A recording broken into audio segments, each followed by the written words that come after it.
Demon Slayer animesini nega faqat animatsiya qutqardi?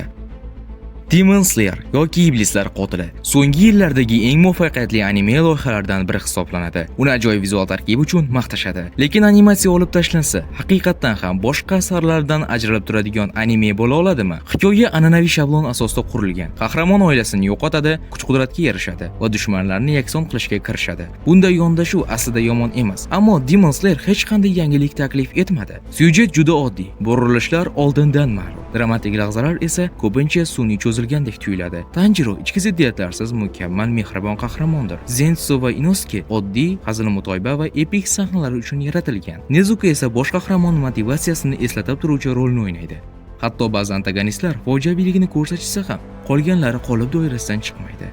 Ufotable studiyasi jang sahnalarini yangi bosqichga olib chiqdi. Ravon animatsiya, ranglar bilan sinchkovlik bilan ishlash, ta'sirchan jang sahnalari bu animeni know-howga aylantiradi. Biroq animatsiyasiz Demon Slayer shunchaki chuqur hikoyasi va kuchli qahramonlari bo'lmagan navbatdagi shonen sarguzasht xolos.